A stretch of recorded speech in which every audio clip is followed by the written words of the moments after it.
Eu estou gravando essa aula para depois disponibilizar para os irmãos que não puderam. Alguns disseram que não viriam, queriam assistir a aula. Ela será depois disponibilizada. Vamos orar, pedir que Deus nos abençoe nesta manhã, fale ao nosso coração. Pedir ao presbítero Wendel para nos levar a Deus nessa oração, Wendel. Senhor, nosso Deus e nosso Pai, nós te damos graças, Senhor, porque tu és grande, és soberano, cuidador, misericordioso. E isso, Senhor, nós vemos porque tem nos protegido até esse momento. Não teríamos, ou não estaríamos aqui se a tua boa mão nos conduzisse até esse momento. Obrigado, Senhor, também pela existência da escola dominical, por termos aprendido, Senhor, como te seguir nessa jornada, meu Pai, como estar mais próximo de ti. Abençoe todos os professores, meu Pai, que ministrarão a tua palavra, e também, Senhor, a nossa aula, Senhor, que temos aprendido com mais detalhe a vida conjugal. Amém. Abençoe aqueles que falam o teu nome, nos abençoe, Senhor, para que possamos absorver, mais que isso, praticar na nossa vida diária aquilo que aprendemos aqui. Amém. Te pedimos em nome de Jesus. Amém. Amém.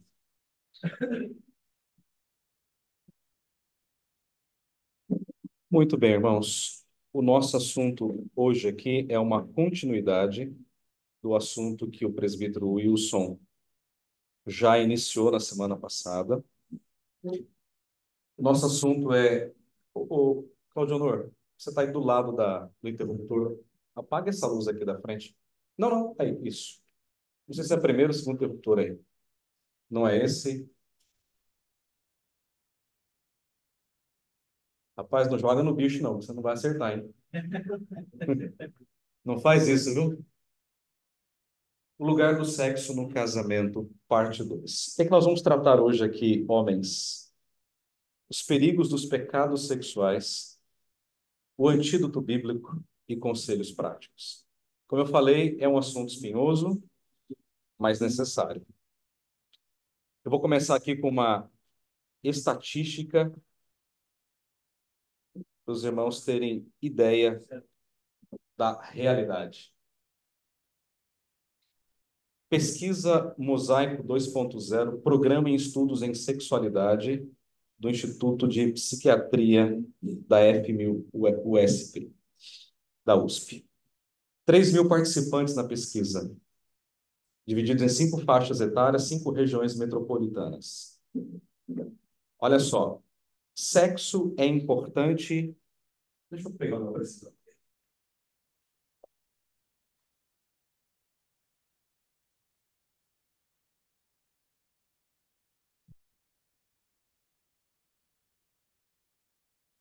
Sexo é importante ou muito importante para 95,3% das pessoas, dos casais, né? Das pessoas.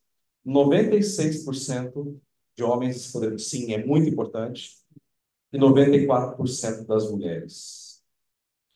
Número ideal de relações sexuais por semana. O ideal. 8 relações responderam os homens e 3 relações responderam as mulheres. Bem diferente, né? Bem diferente. Número real de relações sexuais por semana. 3 relações e para as mulheres 2. Procurados sobre... Cortou alguma coisa ali? Sobre medos, eu acho, relacionados. Temor dos homens de não satisfazer a parceira. Faltou aí, quebrou um pedacinho da pesquisa. Deixa eu ver se eu tenho aqui a imagem. Não é essa aqui. Acho que eu não salvei. Não, tá aqui, ó. Preocupações sobre o sexo. Qual é o temor dos homens? Temor de não satisfazer a parceira e das mulheres, possibilidade de contrair doenças. Olha que coisa interessante. Muitas responderam isso aí. Vou voltar aqui, ó. A apresentação.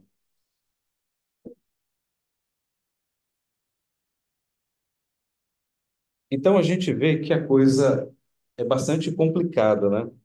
Nessa questão sexual, tá? Tem muitas dificuldades. Mas o que eu quero chamar a atenção de vocês é mais para isso aqui, ó. A importância. Ambos dizem que é muito importante. 96% dos homens, 94% das mulheres. Entre o ideal e o real, uma disparidade muito grande. E entre homens e mulheres também. 8 e 3, o ideal, real 3 e 2. Então, existe uma disparidade realmente muito grande. Vamos abrir em Gênesis 2, 24 e 25, está aqui na tela, para facilitar.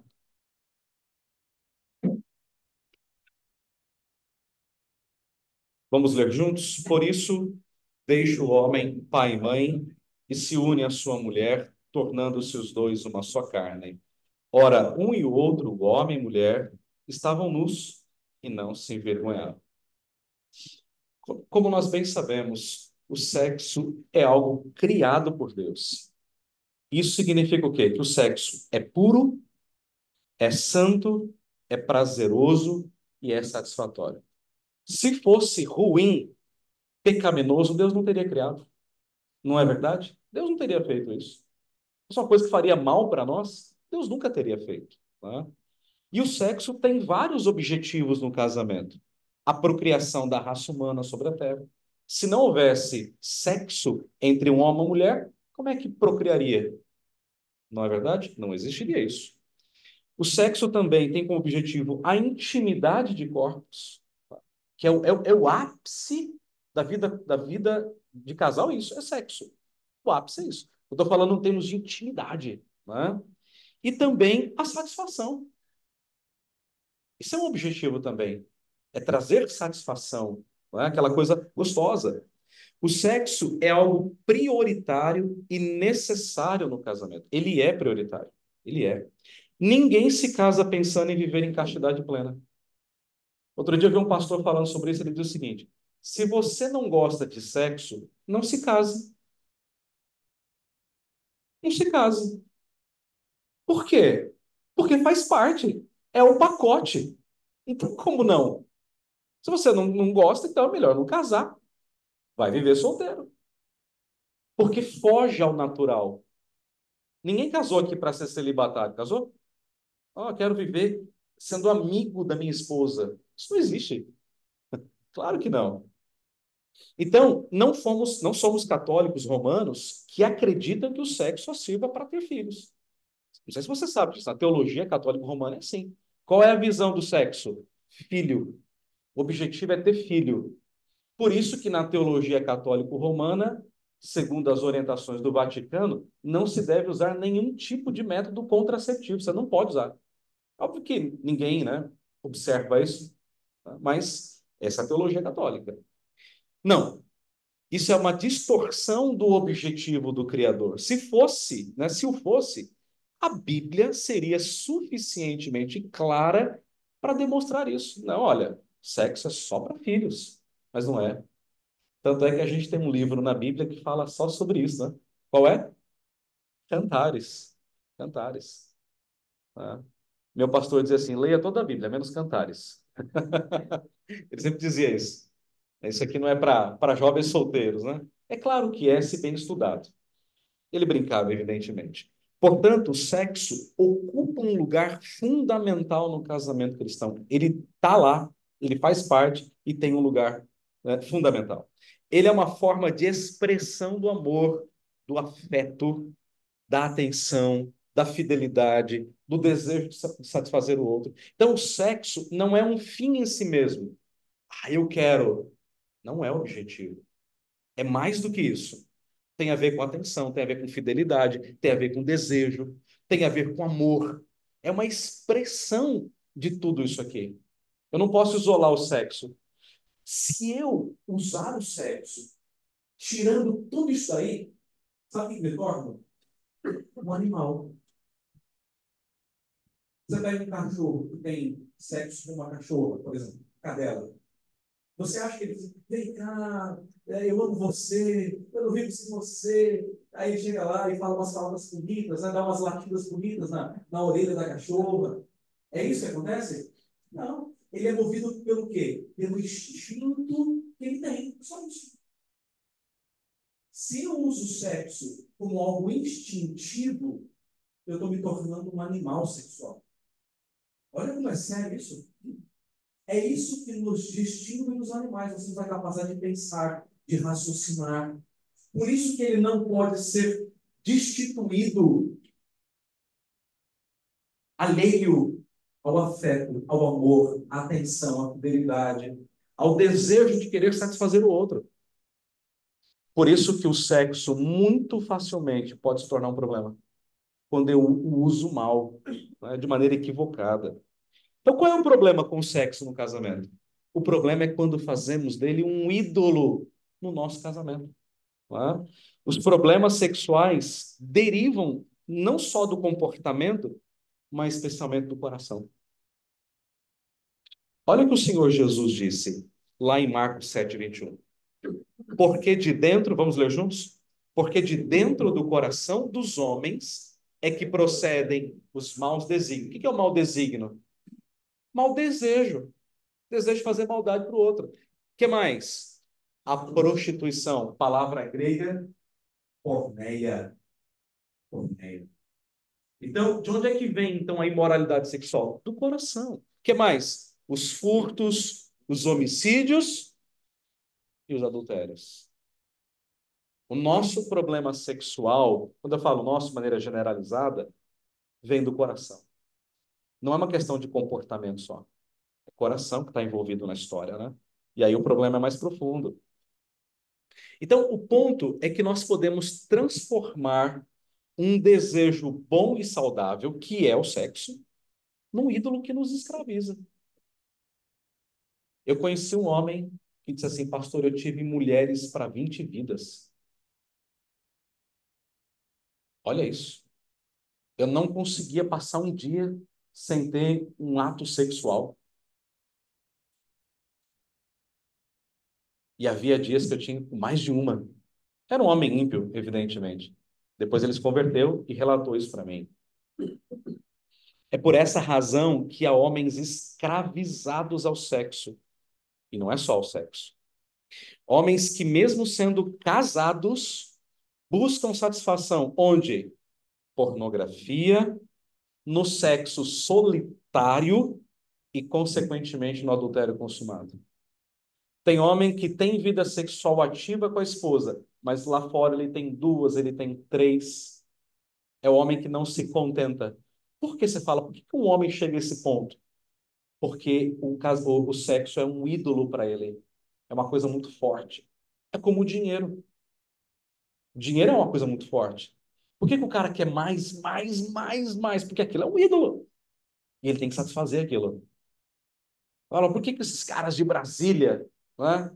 Os magnatas da política, os caras querem mais? Porque é um ídolo. É um ídolo. É sempre assim. Então, não poucos homens lidam com isso, com a idolatria do sexo. Né? Tá lá no pedestal, né, do coração dele. Então, diante dessa realidade, como é que nós podemos lidar com os pecados sexuais no casamento? Quais antídotos a palavra de Deus nos dá para vencermos essa batalha no coração e no corpo? Quais conselhos práticos podemos receber para ter um casamento feliz e contente na área sexual? A primeira coisa, irmãos, que nós lutamos é com o pecado da privação. Eu sei que o Wilson falou isso na aula passada, mas eu preciso partir desse ponto, porque ele é o fundamento para o próximo ponto e depois para o outro também. Uma coisa é decorrente da outra. Então, como já vimos, o sexo é uma dívida no casamento. Lembra do que Paulo disse? Quantos homens estiveram aqui na aula do Wilson? Ou quantos não estiveram, melhor? Ah, então vamos abrir o texto. Vamos lá. 1 Coríntios 7, de 3 a 6. Só para a gente deixar bem frisado isso aí. 1 Coríntios. Primeiro não, né? Porque é carta, então é 1 Coríntios, capítulo 7, de 3 a 6. O marido conceda à esposa o que lhe é devido. Aqui o conceder é ato sexual, a dívida é um ato sexual, é o ato sexual. E também, semelhantemente, a esposa ao seu marido. Quer dizer, a dívida é mútua, né? O marido deve à esposa, a esposa deve ao marido. Versículo 4. A mulher não tem poder sobre o seu próprio corpo, e sim o marido. Quer dizer, o corpo da mulher pertence ao marido. E também, semelhantemente, o marido não tem poder sobre o seu próprio corpo, e sim a mulher. Rapaz, isso aqui foi. Imagine, isso aqui foi uma bomba atômica que Paulo jogou na cultura. Por quê? Porque na cultura greco-romana, quem mandava? O homem, quem obedecia? Para que servia a mulher? Para cuidar dos filhos, limpar a casa, cozinhar e fazer sexo. O marido chegava em casa assim, é agora, ok? E se a mulher não fizesse, apanhava. O cara podia mandar a mulher embora. Você fala de divórcio, no cartório, nada, coisa assim, era no preto e branco. Você não quer, vai embora. Você pega, por exemplo, esse período terrível da história, Idade Média, mas os homens tinham amantes e os reis, amantes e amantes e amantes. Era uma para cada dia da vida dele. Por quê? Porque o cara entendia que a mulher era um objeto sexual. Ela serve para ter filho, para cuidar da casa e para fazer sexo. Aí Paulo vem e pega uma bomba atômica da graça e joga, dizendo assim: meu amigo, você pertence a ela e ela pertence a você. A vida sexual é mutualidade. É prazer para um, é prazer para o outro. Alguém pediu a palavra? Pois não, Fábio. Acho que a coisa é um pouco, eu creio que a coisa é um pouco pior, um pouco não, acho que era pior do que isso. É mesmo? Porque durante toda a história que nós temos, sexo foi procurado em todos os lugares, menos no casamento. Por isso, o senhor falou uma vez assim sobre a amante, que a amante não deveria ser isso. As pessoas interpretam a ideia de amante como uma pessoa que tem realmente amor. Aham. É, a palavra amante é aquele que ama. A minha esposa é minha amante, só que é minha amante santificada, porque eu a amo, entendeu? E ela me ama, então ela é minha amante. Fala, Antônio. O grande problema, pastor, que a gente tem é que talvez essa cultura já esteja arraigada nos nossos antepassados. Porque você vai para o Nordeste, por exemplo, e eu fiz trabalho em várias cidades do sertão do Nordeste, a mulher é tratada realmente como objeto. Se a Sim. pessoa para ter prazer, ele vai nas casas lá que tem os bordéis locais, que é lá que eles encontram uma satisfação, porque a mulher dele não é uma vagabunda. Aham. Então, tem um conceito que eu acho que é trazido da ancestralidade, da cultura colonial, isso aí. Nós, mais esclarecidos, temos essa visão diferente, mas em muitos locais, tanto no Norte, no Nordeste, como no Sul, ainda tem aquela dureza da concepção da função da mulher. Eu acho, Antônio, que isso é uma. Assim, pode ser que tenha um lugar ou outro que tenha isso mais forte, mas isso está em todo lugar. Está em todo lugar. Tem rico aí, gente esclarecida. O cara tem mulher em casa e duas, três fora de casa. O cara vive nas casas de prostíbulo, né? É terrível o negócio. Né? Fala, Antônio. Isso, a maneira cultural, instinto, né? De chegar, ter um instinto animal, que todos nós temos. Não, nós não temos instinto animal, não. Nós somos criados à imagem de Deus, Nicola. É diferente. Animal não pensa, nós pensamos.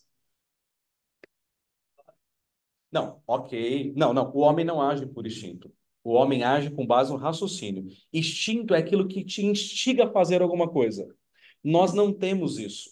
Nós temos uma alma e um cérebro que pensa, que reflete, que age, entende? O animal não.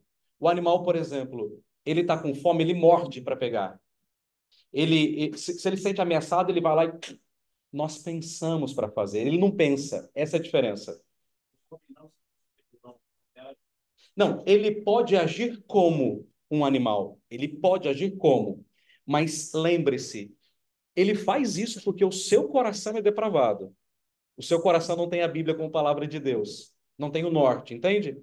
E aí, quando o homem perde esse senso, aí ele vira um animal de fato. Mas ele não é. Talvez por isso, antigamente, férias, tudo isso para depravar. Sim, muito, muito, Nicola, muito depravado.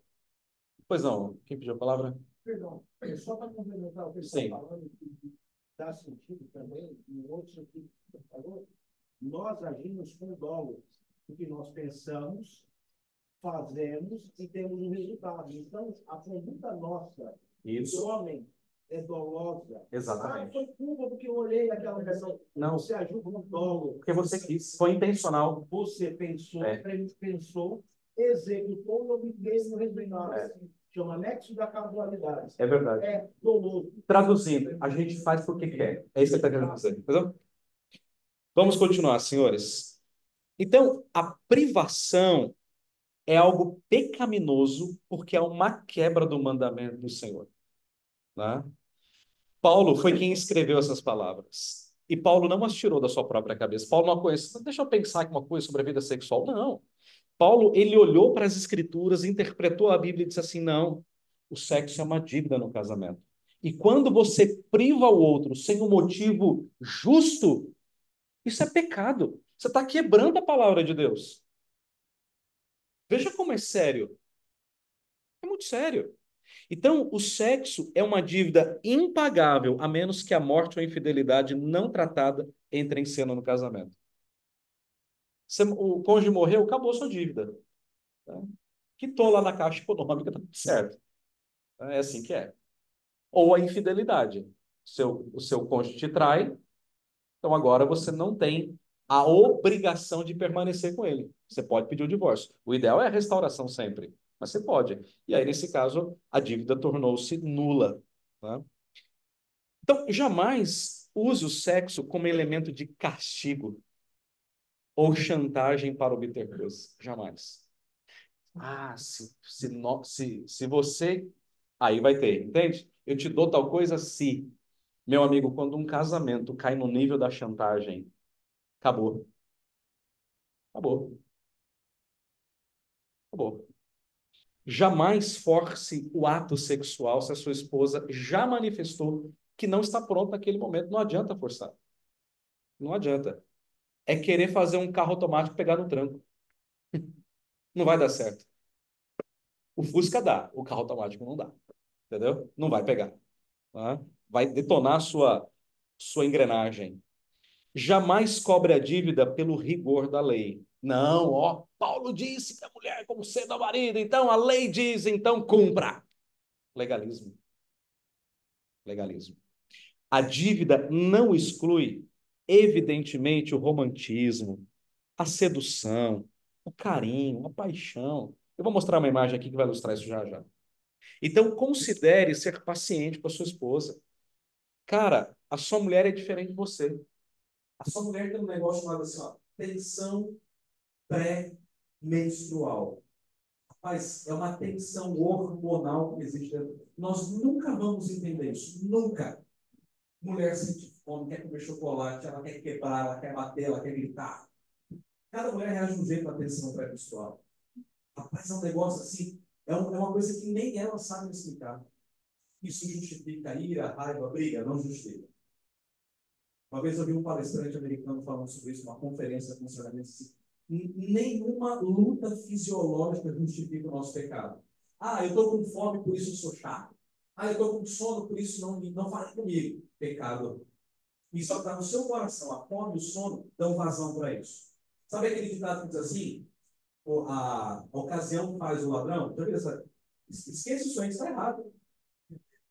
A ocasião não faz ladrão, não, gente. Eu já encontrei dinheiro, você já encontrou dinheiro, pois o SUS devolveu, não devolveu? Então a ocasião não te tornou ladrão, te tornou, não, te tornou. A ocasião revela o ladrão. É o que está dentro do coração dele. Quando ele tem a oportunidade, ele vai lá e pega o que não é dele, porque aí está no coração dele. Então, problemas fisiológicos não justificam atos pecaminosos. Estou com fome, estou chato, vai comer. Isso é errado. Ah, eu estou com sono, me deixa. Está errado. Você pode até querer dormir, ok. Você está com fome, quer comer, ok. Mas tratar o outro mal, o cônjuge mal, ou a mulher de TPM tratar mal o marido da TPM, de jeito nenhum. Isso é pecaminoso. Agora, eu tenho que entender que esse aspecto fisiológico, ele influencia. É um negócio diferente que acontece no corpo da mulher que é inexplicável. E depois vem, da TPM, vem um período menstrual, que eu tenho que respeitar. Lá em Levítico diz que a mulher não deveria ser tocada no período menstrual. E eu acredito nisso também. Eu acho que é um tempo de recesso do corpo da mulher. É quando a mulher não engravida, ela gera o óvulo e ela precisa, aquele óvulo que não foi fecundado tem que ser eliminado. Período menstrual. Deus lembrando, tá vendo? Você vê que você foi criado para isso, para ser mãe. Por isso que uma mulher, quando decide não ser mãe deliberadamente, ela está indo contra a sua própria natureza que Deus criou. Entende? É como o homem. O homem produz sêmen todo dia, toda hora. É o tempo todo. A nossa produção não para. Impressionante. E quando o organismo chega a um ponto que não absorve mais, ele bota para fora. Por isso que os meninos, os adolescentes, têm um negócio chamado poluição noturna. É quando ele elimina o espermatozoide acumulado. É natural, moço. Até nisso Deus pensou. Olha que coisa fantástica no nosso organismo. Tá? É claro que essa produção, ela aumenta, assim, muito, ela se potencializa quando você tem o seu momento ali de você está sendo cortejado pela sua esposa, você tem desejos. Então, isso aumenta muito, assim, vai lá em cima o índice. E aí, quando você não tem a relação, isso às vezes causa até dor, né? Inchaço, né? No órgão ali do homem. Então, o que a gente tem que entender? A gente tem que ser paciente com a nossa esposa, gente. Não posso querer forçar minha mulher. Eu cortejo, eu a convido, eu a chamo. Mas, olha, querido, hoje eu não estou bem. Hoje eu estou emocionalmente cansada. Imagina uma mulher que passou o dia todo, lavou roupa, limpou casa, cuidou dos filhos. Aí você fala assim, e aí, querida? Vamos conversar um pouquinho? Ela fala assim, querido, hoje eu tô cansado. Vamos deixar para amanhã? Vamos deixar para amanhã. Tá, tudo bem. Assim, amanhã, então, a gente redobra. Não é? No sentido de que você tem que respeitar a vida dela. Agora, o problema é quando isso se torna algo recorrente. Hoje não, amanhã não, depois não, depois não. Opa, aí tem um problema, é que nem dor de cabeça. Uma dor de cabeça pontual, ok. Mas todo dia dor de cabeça, vamos investigar. Tem um problema nessa história aí. Que a gente tem que tratar, tem que ir para o médico, tem que descobrir. Lembra que eu falei da imagem que ilustra bem? O que é que a gente está vendo aí? Um forno. Quem é o homem? Quem é a mulher? O homem é o micro-ondas, cara. Você ligou na tomada, apertou o botão, em 1 minuto a água está fervendo. Não é assim? E a mulher? Haja lenha. Por quê, cara? O forno a lenha, eu só fiz pizza, eu, um forno a lenha, uma única vez na minha vida. É gostoso. Vai lá, trabalha. Mas você vai lá, bota a lenha. Depois você tem que botar fogo naquela portinha, assim, manusear lá dentro e tal. Aí você fica lá soprando. Eu cansei de ficar soprando lá, peguei um secador de cabelo. Aí eu vou, pegou rapidinho. Só que você tem um aferidor de temperatura, que é um ponto que você tem que colocar a pizza abraçada. Se você colocar, ela vai levar um tempo. Não é o ideal. Aí você tem que esperar aquela temperatura. Por quê? Porque o forno a lenha, dentro ele tem um tijolo. Vocês já viram? Que é um tijolo refratário. Ele esquenta pra caramba, mas leva tempo. É que nem churrasqueira, um tijolo refratário. A minha lá em casa demora para ficar quente, mas depois de ficar quente, vai ser assa a carne a tarde toda. Sem dificuldade. Mulher é assim. A mulher leva um tempo para ela ser cortejada, para ela se sentir preparada para o ato sexual. Como é que era a vida sexual lá na Idade Média? O camarada chegava em casa assim, então chegou a hora. A mulher tirava a roupa, ele se deitava com ela, ele tinha prazer, ela não sabia o que era isso. Uma vez um pastor me contou que ele aconselhou uma mulher. Ele disse, pastor, eu sou casada há 30 anos, eu não sei o que é prazer sexual. Por quê? Porque o marido dela não entendeu a dinâmica da coisa. A dinâmica de como isso funciona. Então, Deus criou mulheres e homens diferentes. É assim que a gente tem que entender. O homem está sempre pronto, meu amigo. Não é? Tirando um outro momento, mas é apertar o botão. A mulher não, tem que botar a lenha, tem que botar o fogo, tem que abanar, tem que esperar esquentar. Mas depois que esquenta, aí vai embora. É assim que é. Segundo pecado. Então, só finalizando o meu ponto anterior. Eu sei que esse é um pecado da privação, que eu acho que as mulheres lidam mais do que nós. Eu penso que sim. Agora, eu acho que nós podemos cair nele também quando a gente priva a nossa mulher querendo castigá-la. Também não vai ter. Você procura, a mulher priva, você procura de novo, ela priva. Você tá bem, agora eu não quero mais. Agora eu vou dar o troco. Pecaminoso isso.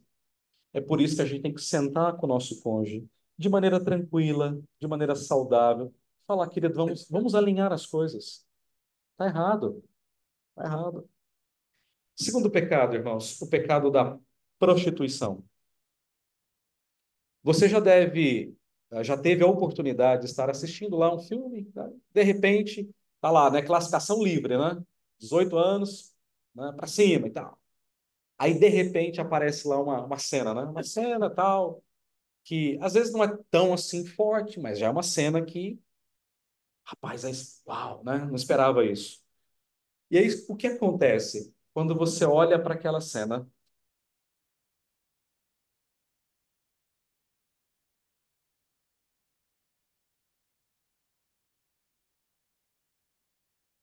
quando você olha para aquela cena, aquilo causa um impacto tão forte na sua mente que aquilo fica voltando. E para onde esse negócio vai? Vai lá para a alma. Vai lá para a alma. Mesmo que você feche os olhos, você fala, ah, não quero ver isso. Vamos pular. Né? Pega lá o controle e passa rapidinho a cena. Mas você já viu. A imagem já entrou. Aí é Deus. Isso é um pecado sexual muito perigoso. Chamado na Bíblia de porneia. A palavra porneia na língua grega significa toda e qualquer imoralidade sexual. Qualquer imoralidade é porneia na Bíblia. Porneia. Veja como esse pecado é tão sério. Essa palavra aparece 25 vezes no Novo Testamento. 25 vezes. Você vai ler lá impudicícia, a palavra grega é porneia. Imoralidade, a palavra é porneia. Prostituição, a palavra é porneia. Adultério, a palavra é porneia. E por que Paulo falou tanto disso? Porque era uma coisa que acontecia. Na igreja de Corinto, irmãos, eles vinham do paganismo. Então, qual era o paganismo grego? O cara ia para o templo, tinha sexo com uma prostituta como maneira de adoração. Isso era um pecado estava tão enraizado na cultura helênica, na cultura grega, que na igreja de Corinto tinha um jovem que dormia com a mulher do pai. Todo mundo sabia, o conselho da igreja sabia, a igreja sabia, e o pior, ninguém fez nada para tratar o problema. Deixou a coisa rolar, assim, abertamente. Esse era o problema. 1 Coríntios capítulo 5. Tanto é que Paulo fala, vocês não sabem que isso é um pecado como um fermento que leveda toda a massa? Tirai, pois, dentre vós o malfeitor. Expulsai, pois. Você fala isso mesmo. Bota para fora. E Paulo fala, eu não estou indo com vocês não, mas o meu espírito está. Então, eu já estou sentenciando. Bota para fora. Paulo chega ao ponto de abrir o capítulo e diz assim, geralmente se ouve entre vós que a imoralidade e tal, que nem se ouve entre os gentios, quer dizer, nem entre os pagãos tem um tipo de pecado desse, mas tem na igreja. Então, veja como a coisa é séria. E eu gostaria de poder ler com os irmãos aqui cada um desses versículos aqui, cada um deles. Mas a gente vai ter que ser sintético aqui. Abra lá em Efésios, capítulo, ou em Gálatas 5,19. Qual é o primeiro pecado da lista de pecados, de obras da carne que Paulo encontrou? Quem encontrou pode ler bem rapidinho, Gálatas 5,19. Primeiro pecado, só o primeiro, né? As obras da carne são conhecidas e são prostituição. Aí, Jorge.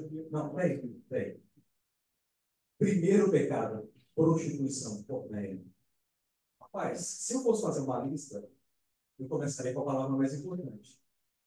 Essa é a palavra. Veja lá, quem encontrou Efésios 5:3.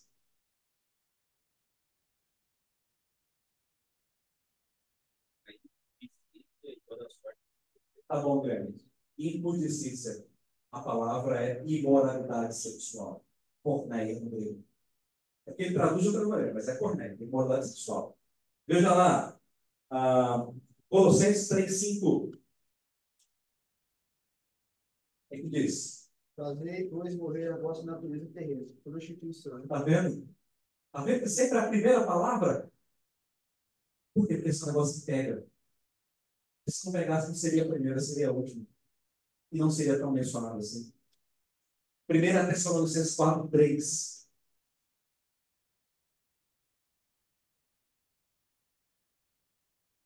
Encontrou para Deus. Exerce a vontade de Deus, a vossa santificação, que nos abstenhais da prostituição. Vamos ver.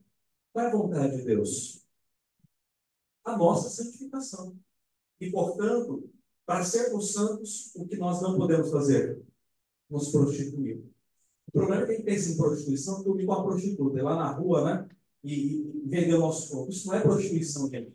A prostituição de vender o corpo é uma forma de prostituição, mas não é única. Toda vez que a gente vê pornografia, isso é prostituição. Toda vez que a gente pensa numa mulher que não é a nossa, é prostituição. Toda vez que a gente adultera, é prostituição. Toda vez que a gente vê um filme pornográfico, é prostituição. Eu me lembro de um presbítero. Ele era responsável pela nossa congregação. Ele estava saindo da escola dominical em frente à igreja de uma locadora. Lembra aquelas locadoras? Mas lá era uma locadora de bairro. E então, um casal, acabou a escola dominical, foi para a locadora. E esse casal saiu da locadora com um filme VHS, lembra? Fita grande assim. E não teve nenhum cuidado, né? Cuidado pecaminoso de esconder nenhum pecado. Né? O presbítero olhou porque estavam colocando assim a sacolinha. Ele pensou assim: o que você está fazendo com isso? Não, pastor, não fica tranquilo. Isso aqui é só para apimentar o nosso casamento. Irmãos, apimentou tanto. O resultado foi divórcio. Você acha que um casal cristão precisa disso? Para se relacionar? Irmãos, isso é pecado. Vamos assistir um negocinho para dar uma. Vai ser pecado. Sabe por quê? Você está olhando para uma mulher que não é sua. Você está olhando para um homem que não é seu. E aí, sabe o que vai acontecer? Aquilo vai gravar o seu coração. E você vai querer reproduzir no seu ato sexual aquela desgraça que você viu. Só que aquela não é a sua mulher, e a sua mulher não vai fazer aqueles caprichos. Você entende? Isso é muito sério, meus irmãos. Muito sério. Então, os dois problemas mais comuns no casamento, decorrentes desse pecado, são pornografia e infidelidade. Mulheres também lidam com esse pecado, viu, meus irmãos? Mulheres também lidam. Isso aqui não é só para homens, não. Mas, geralmente, ele é mais presente na vida do homem. Para nós, isso é mais forte. Por quê? Porque o homem, ele trabalha com imagético, com aquilo que é óleo, com a imagem. A mulher não, ela trabalha com afeto. Por isso que tem mulher muito bonita que é casada com um homem que é um terror, um feiura. Como é que pode um negócio desse? Ela é bom de lado ou é bom de bolso. Um dos dois, ou os dois. Né? Por quê? Porque mulher vai pelo afeto, vai pela palavra. O homem não. O homem vai pela imagem. É a bonitona. Hã? Então, esse pecado. Deixa eu. Sim, mais uma estatística. Estatísticas são reveladoras, né? Não sei se eu vou conseguir mostrar aqui para vocês. Eu tenho aqui a imagem. Vou ampliar aqui para vocês verem. Olha só. Consumo de pornografia no Brasil e no mundo. Brasil, 22 milhões de pessoas assumem consumir pornografia. Assumiram numa pesquisa. Homens, 76%, mulheres, 24%. Aí você olha para as classes sociais, onde o consumo aumenta. Classe B, 49%. Faixa etária, 18 a 24. Só que acende um alerta, cuidado com os nossos filhos adolescentes e jovens. Homens de 35 a 44, 45 a 54, 20% e 15%. Tá? Olha isso aqui que é assustador. 2 bilhões de dólares a 90 bilhões é a receita da indústria pornográfica mundial. Você tem ideia? Isso é mais do que a receita da Broadway, da Disney, da Universal. São 127 mil sites pornográficos existentes. A cada dia, 2 mil novos sites surgem. Sites de pornografia. 12 minutos é o tempo médio gasto em site pornô. 7,5 vezes por mês é o número médio de visitas em sites pornôs do espectador. 2/3 dos profissionais, 2/3, né, de profissionais de RH encontram pornografia nos computadores de trabalho dos funcionários. 30% de todos os dados transferidos pela internet são pornografia. Cara, isso é assustador. No estado conjugal, 45% dos casados consomem pornografia. 45%. Solteiros, 50%. Separados, 4 viúvos, 1%. É assustador, não é? É assustador. Quando eu busquei essas informações, eu falei, Michele, isso é coisa muito mais séria do que a gente imagina. É muito mais séria.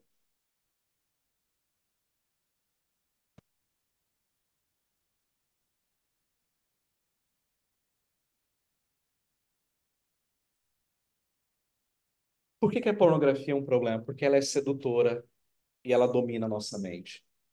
Às vezes pensamos tanto sobre ela que parece ser incontrolável e muitas vezes procuramos outra forma de imoralidade sexual para alcançar o mesmo prazer da pornografia. Ela escraviza. Ela escraviza. A pornografia está em vídeos, livros, fotos, revistas, redes sociais. Eu tomei uma decisão sobre as minhas redes. Qualquer pessoa que colocar qualquer coisa que instiga, que inspira, eu vou lá e tiro a pessoa sem comunicá-la. A rede é minha, eu ponho quem eu quero, eu tiro quem eu quero. Ela é minha, não tenho obrigação com ninguém. Minha obrigação é com o meu coração. E as mulheres fazem isso assim, ó, com uma tranquilidade. Hoje tem uma moda, a mulher vai às vezes fazer um book de gravidez. Rapaz, eu tô mentindo aqui? Ou a mulher é quase nua? Tô mentindo, irmãos? Ela põe lá, é uma foto de calcinha e sutiã. E ela acha aquilo lindo. É como se a gravidez justificasse a exposição do corpo dela. Eu acho um absurdo. Ah, não, eu tô grávida. Só porque eu tô grávida, eu posso colocar, fazer um book de topless? Aí coloca aquele pano de fundo escuro, né? Parece só a sombra dela, como se aquilo justificasse a exposição. Eu nunca deixaria minha mulher fazer isso, nunca. Nós não colocamos nenhuma foto, nem só da barriga dela. Porque eu não quero que nenhum homem veja a minha mulher. Deveria ser assim. Então, às vezes pensamos tanto sobre ela que parece ser incontrolável, ela escraviza. A pornografia está em vídeos, livros, fotos, revistas, redes sociais que atormentam a imaginação. Meu amigo, aquilo que você vê é aquilo que você vê. Veja o que Paulo diz lá em Filipenses 4:8. Olha como é que Paulo trata isso. Quem encontrou pode ler para nós. Se vocês quiserem fazer uma pergunta, fiquem à vontade. Eu sei que o assunto é pesado, é grave, é delicado. Se quiserem fazer pergunta, fiquem à vontade. Fala, Antônio. O problema disso que a gente está colocando É que a pessoa passa a aceitar como normal. Isso. Um colega da faculdade, porque eu falo que a faculdade é obra do cão na terra, algumas delas. Né? Aí o colega da faculdade coloca assim, a esposa que todos sonhamos. Eu olhei, eu não vou ser. Não sabia que era atriz pornô, que são divulgadas abertamente, eu já vi. Triste. Porém, contudo, todavia, a pessoa assume aquelas pessoas com aquela postura como esposas, mulheres ideais. Ele colocou isso, eu pedi, olhei, mandei uma mensagem para ele, irmão, olha o que você está colocando, né? Uhum. Você é advogado.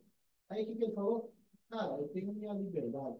É isso aí. Deleta e acabou. É normal. Na nossa cultura é normal. Tá?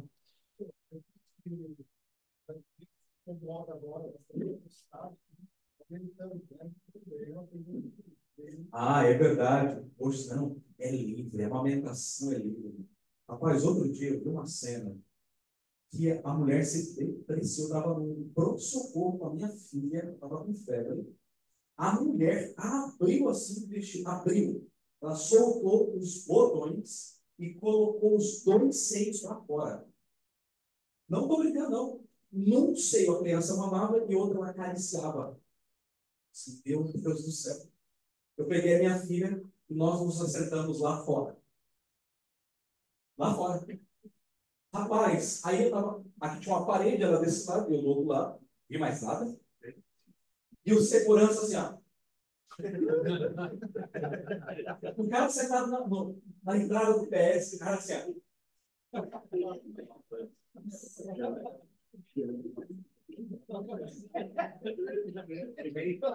Bem disfarçado. Não, assim, ó. Parecendo esse Ventura. Cara, quando eu li aquilo, eu falei, meu Deus, que mundo a gente, como dizia o presidente da igreja, que mundo a gente bebe. Fala, você. A gente na palestra com o Estevam Urbano, na Berlim, ele fala sobre esse tema, né? Aham. Então, por que muitas pessoas acessam? Perguntou com um amigo dele lá e falou que era de graça. Aí fala, quando é alguma coisa de graça, às vezes é É. Ok. Vamos ler o texto, então, Filipenses 4:8. Veja o que Paulo diz aí, na contramão. Quanto ao mais, irmãos, tudo que é verdadeiro, tudo que é honesto, tudo que é justo, tudo que é puro, tudo que é amável, tudo que é de boa forma, se há alguma virtude e se há algum louvor, isso pensar. E Paulo está dizendo, coloca na sua mente o que é puro, agradável, louvável, de boa fama, que é verdadeiro, que é puro. É isso que tem que estar no seu pensamento. Não essas coisas mundanas. Certo? Ok.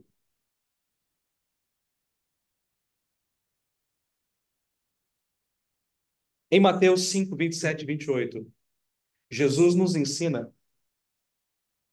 Nós estamos tendo aula aqui, desculpa atrapalhar, mas um assunto para homens. Eu não recomendo para mulheres. Não recomendável para pessoas acima de 15 anos.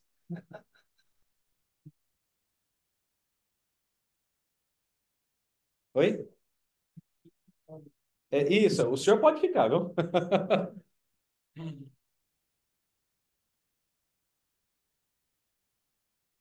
Jesus então nos ensina que os nossos olhos físicos e os nossos olhos do coração nos levam a pecar. Vamos abrir o texto, vamos lá, vamos para o texto. Mateus 5, 27 e 28. Quem encontrou pode ler para nós aí bem rapidão. Vai lá. Ô, Daniel, leva-os até a minha sala. Lá tem poltrona, lá eles sentam lá. Pode ler. Foi dito, não adulterarás. Eu, porém, vos digo, qualquer que olhar para uma mulher com pensão e pura de coração, já não deu para. Exatamente. Porque na concepção do judeu, Guilherme, adultério era só o ato. E aí Jesus falou assim, nananina não.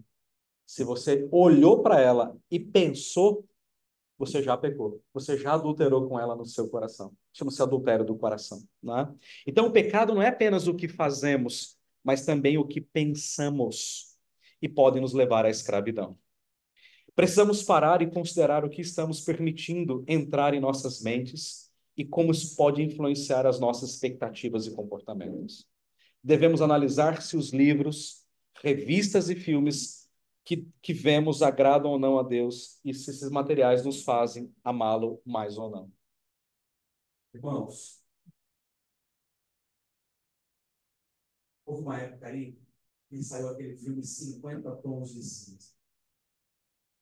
Cara, a coisa mais imoral do mundo foi aquilo. Eu não assisti, eu não vi, não li. Eu li a resenha de um pastor para entender o que se tratava no texto. Irmãos, aquilo é prostituição e saúde. E óbvio, a gente nem precisa ler para conhecer o negócio.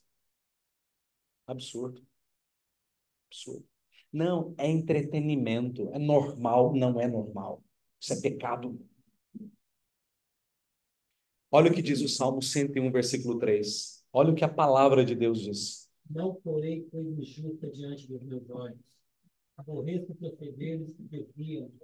Nada disso me pegará. Marquinhos, numa outra tradução, não colocarei coisa imunda, imunda diante dos meus olhos. A pornografia é pecado. Ela é sexualmente imoral. Ela perverte os propósitos de Deus para o sexo. Porque este, dentro do casamento, é puro e digno. Hebreus 13:4 fala assim: digno de honra seja o leito, o casamento sem mácula. E Deus projetou o sexo para ser um presente que o cônjuge dá ao outro. Ele também promove pensamentos impuros, quer dizer, a pornografia. Ou seja, todas as formas de pornografia gravam imagens sexuais impuras na nossa memória. E essas imagens aparecem em nossas mentes em qualquer momento. Você está lá do nada, vem a imagem. Com a ajuda do poder de Deus, nós podemos vencer esse pecado, irmãos. O primeiro passo é confessar e descansar no Senhor. Depois precisamos aprender como viver na graça de Deus, enchendo-nos do seu Espírito. E nos lembrarmos que o Senhor nos confortará em nossa caminhada, porque Ele nos conhece. O último caminho prático para vencer o pecado da pornografia, eu quero que você ouça bem isso, é romper radicalmente com ele. Mateus 18 diz assim: se o teu olho te faz pecar, se o teu pé te faz pecar, se a tua mão te faz pecar, o que você tem que fazer? Cortar e lançar fora. Já ouviram do problema da trombose? Quando às vezes começa a parar de circular. Ou você, quando chega um momento que não tem mais jeito, você corta. Eu tive um avô que perdeu um dedo, outro dedo, um pé e uma perna. Do outro lado, ele perdeu um dedo, outro dedo, um pé e uma perna. Ele, no final da vida, ele tinha 2 toquinhos. O médico falou assim para ele em 1989: ou o senhor corta, ou o senhor morre. O que o senhor prefere? Corta. Mas o problema dele era tão grave que ele precisou cortar as 2 pernas. Ele morreu com 2 toquinhos numa cadeira de rodas aos 78 anos, mais ou menos. O pecado, irmãos, a pornografia é a mesma coisa. Ou a gente corta, ou a gente morre. Então, o que você tem que fazer? Quais são os gatilhos que te levam? É celular, é computador, quando você está sozinho? Corta. Corta. Não podemos dar espaço para o inimigo agir nas nossas mentes e corações. Meu amigo, Pecado da pornografia é que nem um furinho que você faz num dique, numa represa. Pega uma furadeira, faz só um furinho, só um. Não vai levar muito tempo, ela vai estourar. Ponto por ponto. Se você der espaço, Satanás vai trabalhar no seu coração, vai destruir a sua vida, vai destruir o seu casamento, uma questão de tempo. Não brinque com o pecado da pornografia, isso é uma coisa muito séria. Muito séria. Tem que romper mesmo. Romper. E se você tem luta, procure a sua esposa para ela. Eu preciso da sua ajuda. Procure um irmão, um amigo, um crente que vai te orientar, vai orar com você, vai te exortar para que você abandone isso. Irmãos, o tempo urge, eu não vou conseguir dar todo o meu conteúdo. Tem bastante coisa aqui para a gente falar ainda, que seria sobre o adultério, né, o pecado do adultério. Eu queria ter mais tempo, né, mas o assunto é complicado. A gente teria que trabalhar textos aqui muito sérios, mas eu vou caminhar para a conclusão, a gente retoma isso no próximo momento sem nenhum problema. Então, Deus criou o sexo para ser uma ligação íntima e mútua entre o esposo e a esposa, que se fortalece ao longo do tempo. Eu sempre falo para os casais que vão se casar, a lua de mel não é o melhor momento. O melhor está por vir. Sabe por quê? Porque o sexo é como uma construção, você vai fazendo aos poucos, com conhecimento, com entendimento, com conversa. Deus designou o sexo para ser mais apreciado quando ele é baseado no amor, no comprometimento, e não em aparência ou desempenho, como a nossa cultura. O que é o sexo para o mundo? Cara bonitão com a mulher bonitona numa noite estrelada num motel, né? A noite da minha vida. Isso é sexo para o mundo. Para nós, não. Para nós é amor, é fidelidade, é carinho. Né? É isso que para nós é o sexo. Deus deseja que a pureza domine a vida sexual do casal. Isso significa que nós não devemos permitir que os pecados sexuais, pornografia especialmente, contaminem e infeccionem a nossa vida. Não podemos permitir. Se você tem lutas nessa área, busque Deus em oração. Busque. Se for o caso, procure a ajuda de homens experientes. E lembre-se, a vida sexual no seu casamento tem que glorificar a Deus. Eu encerro aqui a minha aula, irmãos, dizendo que, enquanto eu preparava isso, foi luta para mim também, porque não é um assunto fácil para transmitir. Eu e minha esposa, nós oramos muito para tratar esse assunto com vocês. Mas é um assunto importante, é bíblico, é sério, tem implicações sérias. Então, nós temos que tratá-lo tirando as nossas sandálias, porque a terra onde pisa é muito arenosa. Que Deus nos dê graça nessa área, para que os nossos casamentos sejam bens. Vamos orar? Pai Celestial, nós estamos descalços diante do Senhor, com os nossos joelhos no chão, porque o assunto que acabamos de tratar é muito importante, é muito sério e é muito delicado. Portanto, Deus, nós precisamos da Tua graça, não só para compreender a importância dele, mas também, Deus, para colocar aquilo que ouvimos em prática na nossa vida. Nós oramos, Senhor, pelos casamentos aqui, pelos maridos, pelas esposas, para que debaixo da Tua graça, para que debaixo da Tua vontade, nós vivamos casamentos que agradem o Senhor. Que a vida sexual no nosso casamento seja para a glória e para a honra do Teu nome, Senhor. Nós precisamos das Tuas misericórdias e da Tua graça no nosso casamento. Ajuda-nos, Pai, no nome de Jesus. Amém. Obrigado, meus irmãos. Deus abençoe a todos. Bom domingo.